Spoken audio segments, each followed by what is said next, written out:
E o que eu continuo sem entender é o seguinte, isso aí ninguém conseguiu me convencer ainda. Fala, craque! Bem-vindo ao canal Esporte Total. Fique por dentro de tudo que rola no mundo dos esportes. Como é que você prevê que vai tomar um cartão 64 dias? Não consegui entender isso aí. O caso do Bruno Henrique está dando o que falar. O STJD concedeu efeito suspensivo para o atacante, que poderá jogar enquanto não acontece o novo julgamento no pleno. O Bruno Henrique teria combinado o cartão amarelo 64 dias antes da partida? Veja a opinião do Mauro César sobre o caso. Detalhe, nesse intervalo foram 8 jogos, o Flamengo foi eliminado da Libertadores, perdeu a final da Copa do Brasil para o São Paulo e o técnico mudou. Ele combinou com quem? São Paulo, mas o técnico contra o Santos já era o Tite. Achei confuso essa parte aí. Não consegui entender. Não consegui entender mesmo. Eu acho que ele falou Santos, assim, meu palpite, sabe, de uma forma meio aleatória, sem nexo nenhum. Que o jogo seguinte era contra o Botafogo. Ele estava pendurado, tomou o terceiro cartão. E contra o Santos, ele está de novo pendurado pela segunda série de cartões amarelos. Como é que você pode prever que vai estar pendurado de novo daqui a... Eu achei muito confuso isso aí, não entendi muito bem, não. Gostaria que alguém me explicasse, mas até agora não consegui entender. E pouca gente percebeu isso, hein? Que foram 64 dias entre a conversa, em que ele fala para o irmão Santos, né? E o jogo contra o Santos. 64 dias. Pouca gente percebeu isso. Porque o pessoal não leu o inquérito, né? Tem um monte de gente na imprensa que comenta, fala, dá palpite, nem não leu o inquérito. Tem que ler. Tentar entender. Essa parte, para mim, não ficou muito clara. Como é que você combina um cartão? Todo mundo combina, sabe disso. Ah, você toma um cartão nesse jogo para você cumprir contra a equipe que vem depois, que não é tão fraco, forte, e o jogo mais difícil você vai estar de volta. Isso aí sempre se fez no futebol, você está careca de saber, né? Não estou nem discutindo se é correto, se é ético, se é certo ou errado. É como as coisas acontecem. Mas se ele combinou o cartão, como é que ele combinou com tamanha antecedência? Não tem lógica. É isso que eu não consigo entender. Sabe, não consigo entender isso aí. Queria entender. Enfim. Mauro, mas então, você queria entender. Você está acompanhando mais, leu todo o inquérito, mas então o que você acha que aconteceu? Não sei. Se foi... Não sei, eu já perguntei até advogado. Não consegui entender. Já perguntei. Como é que pode isso? Estou querendo entender. Talvez amanhã ou depois eu consiga falar com alguém que me explique. Como é que você combina um cartão amarelo 64 dias antes? Isso que eu não consigo entender. Se a defesa é essa, como eu entendi, como é que pode isso? 64 dias antes tomou o cartão, você combinou o cartão, no dia 29 de agosto, estava combinado, tomaria um cartão contra o Santos, mas o jogo foi 64 dias depois. Eu não consegui entender. Só se eu entendi alguma coisa errada, aí tudo bem. Mas ainda não consegui decifrar isso. O que você está achando é que a defesa não convence. Isso, eu queria entender. Porque pelo que eu entendi, o argumento é, não, ele não prejudicou o Flamengo, ele combinou que tomaria um cartão. Ok. Só que o jogo seguinte, a conversa que ele teve com o irmão em 29 de agosto de 2023, foi contra o Botafogo. E ele, por acaso, tomou o cartão. Mas ele não falou Botafogo. Por isso que eu entendo que ele não deu informação privilegiada para o irmão. Ele falou Santos. O correto, se ele fosse dar informação privilegiada, era Botafogo. O irmão ia apostar no cartão contra o Botafogo e ele tomou o cartão. Ele não falou isso. Entendeu? Isso eu acho que é um ponto positivo. Mas se de fato ele teria combinado o cartão, como é que ele combinou 64 dias antes, sendo que nesse intervalo 2 meses. Mudou até o técnico, né? Mudou. Esse jogo contra o Santos foi em Brasília com o Tite. Com o Tite. E quando a conversa aconteceu, o técnico era Sampaoli. E geralmente se combina com o técnico, né, Vamp? Lógico. O cara tá pendurado, combina com quem? Com o presidente do clube? Com o roupeiro? Não, é com o técnico. O técnico... Você até falou outro dia aqui sobre esse tema, né? Daqui para frente, você até abriu uma dentro assim. E agora, quando combinar? Quando combinar? Agora, isso ficou assim, na minha visão. Se o jogador combinar com o técnico, isso vazar, até o técnico é suspeito. Quem vazou? Alguém pode falar, foi o técnico. Alguém pode achar que foi o técnico, que não pode ter nada com isso, coitado. Ele não tem nem interesse nisso. Essa virou uma informação confidencialíssima.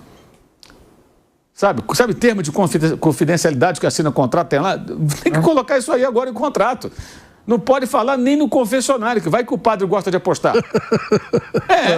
Não é verdade? De repente o padre gosta de apostar. Vai lá, seu padre. O padre gosta de bingo, agora não sei se de repente, aí chega lá na igreja, vai lá no padre, seu padre, eu pequei, eu fiz isso, aquilo, outro, eu combinei com um professor lá que eu vou tomar um cartão contra o time tal. Opa, quando? Como é que vai ser? Aí o padre vai lá e pimba, né? Igual aquele filme. Sabe lá? Não, igual o filme. Eu, hein? Igual o filme do Zorro lá, que o bonitão lá do Antônio Bandeira, ele entra lá na igreja e se esconde dentro de onde o padre fica, e a Catarina Zeta-Jones está apaixonada por ele e fala: padre, preciso me confessar. Se confesse, minha filha, eu estou apaixonada pelo Zorro. E era ele que estava lá dentro. Eu, opa! Então, mas isso é bom. Isso é bom te mostrar, porque se o Mauro tivesse falando isso de outro clube, iam falar: tá criticando porque não é o Flamengo. Isso é muito bom a gente deixar claro. É muito bom. Nem precisa, Thiago. O Mauro tá trazendo. Isso é coisa de otário, entendeu? Achar que alguém mas aqui... tem, né, mas o otário a gente tem que ignorar. O cara achar que eu vou deixar falar uma coisa porque é o Flamengo... Eu já falei isso várias vezes. O Flamengo é muito menos importante para mim do que o meu trabalho e minha profissão, do que o jornalismo. Ponto. Mesmo sendo o time da minha infância, do meu pai, do meu filho, de pessoas que eu gosto, não importa. O Flamengo é segundo plano. Primeiro é o trabalho, cara. O trabalho tem primeiríssimo lugar, primeiro, segundo... Você bate, modo direto, você bate direto da tecla do negócio dos meninos lá? Enfim. Aí se algum bobo acha que não, sabe, eu entendi a sua intenção e até agradeço, até pelo contexto da semana. Mas assim, esses são os biltres. O cara tem que ser muito idiota para achar que eu vou... Outra coisa, quando a gente critica um time, uma coisa que está errada, você está ajudando o clube. E não prejudicando. Agora, se você passa pano, aí você está atrapalhando. E quando, por exemplo, eu falo da dívida do Corinthians e tem corintiano que fica com raiva de mim, deveria me agradecer. Deveria me agradecer. Fala assim, pô, esse cara está ajudando o clube, ele está falando coisas verdadeiras que acontecem que precisam mudar no clube que eu tanto gosto. Mas não, o cara fica com raiva. Quer dizer, isso é pouco inteligente, sabe? Isso é não usar a cabeça. Mas eu vou exigir que a pessoa que tem um cérebro de minhoca use a cabeça? Não dá, é o biltre. O biltre é assim. E a gente fala isso porque não importa se é o Flamengo, se é o Palmeiras, se é o Internacional, se é o Vasco. A gente tem que falar as coisas como elas são. Eu acho a punição do Bruno Henrique branda. Entendo que para um ano não havia realmente um artigo que se encaixasse. Porque o caso dele não é como o caso dos jogadores que confessaram, que receberam dinheiro, que participaram de esquema. É diferente. O erro dele, na minha visão, é ter dialogado sobre um assunto que ele jamais deveria permitir que entrasse em pauta. Fosse o irmão dele, fosse o padre que perguntar. Não, isso aí eu não falo. Em hipótese alguma. E os jogadores são orientados para isso. Então acho que ele cometeu um erro. E aí, se ele comete esse erro e entra num artigo que prevê 12 a 24 jogos, na minha visão, tinha que pegar 24 jogos. Um abraço. Para aprender. Para ele e outros aprenderem. Deram 12 e acho que vai diminuir. Eu não concordo com isso. Eu não sou advogado, sou leigo no assunto, mas tento entender, converso com as pessoas que são especialistas na área para tentar formar minha opinião. E eu acho injusto. Acho que deveria ser uma pena mais rigorosa.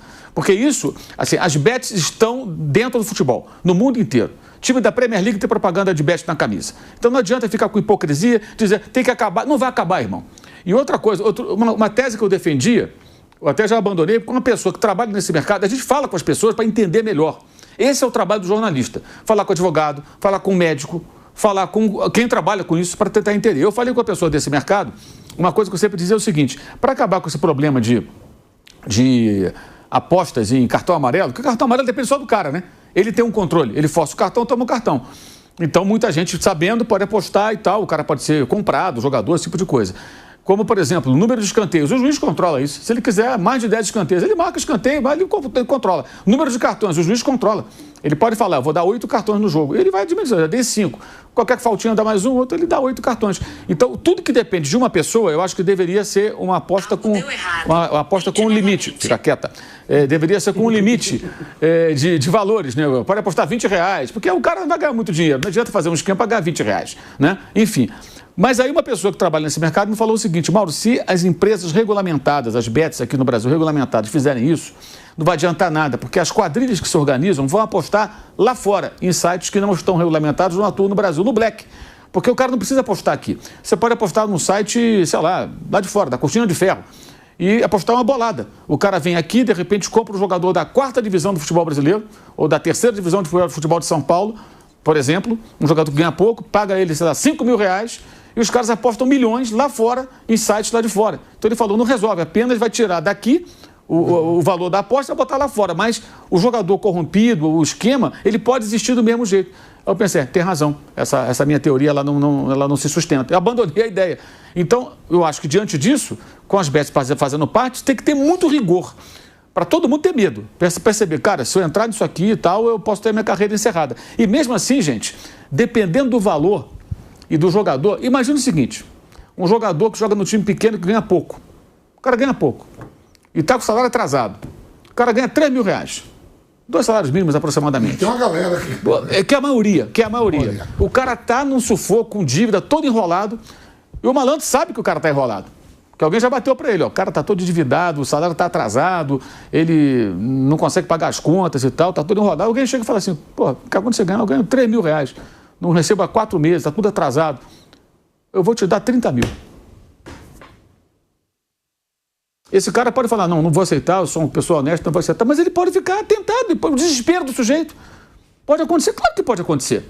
E ninguém vai saber, o cara joga num time pequeno, sei lá onde, e aí os caras vão descarregar isso lá fora no site de aposta.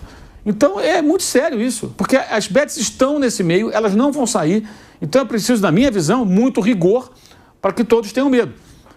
O jogador vai pensar, cara, eu posso pegar essa grana, eu posso perder minha profissão, nunca mais vou jogar futebol, posso ser banido do futebol. Aí o cara vai hesitar.